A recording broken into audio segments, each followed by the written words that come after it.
નમસ્કાર દર્શક મિત્રો, બોડેલી નંબર 1 ન્યૂઝ ચેનલમાં આપનું સ્વાગત છે। હવે જોઈએ આજના તાજા સમાચાર।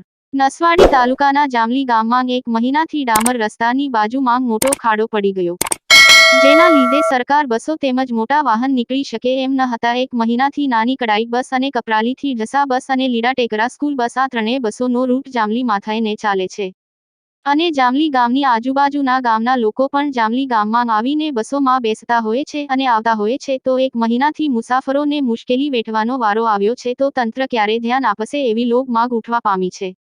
બાળકોને સ્કૂલે જવાની તકલીફ પડી રહી હતી, એવા સમયે જામલી ગામના આગેવાનો તેમજ યુવાનો સાથી મળીને માનવતાનું ઉત્તમ ઉદાહરણ પૂરું પાડીને જામલી ગામને ભેગું કરીને કામ કરવાનો નિર્ણય કર્યો હતો અને તાબડતોડ કામ કર્યું છે।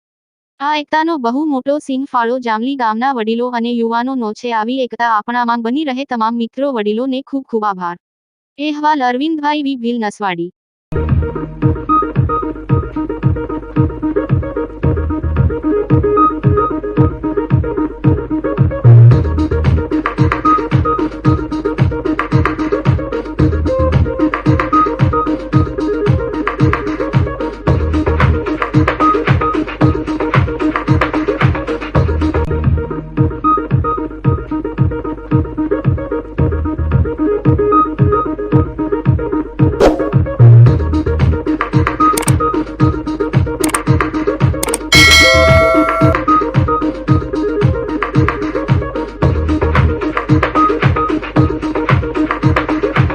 નવા રોજબરોજના સમાચાર જોવા માટે જોતા રહો બોડેલી નંબર 1 ન્યૂઝ ચેનલ। અને જો આપે અત્યાર સુધી આ ચેનલને સબસ્ક્રાઇબ ન કરી હોય તો સબસ્ક્રાઇબ કરો અને શેર કરો।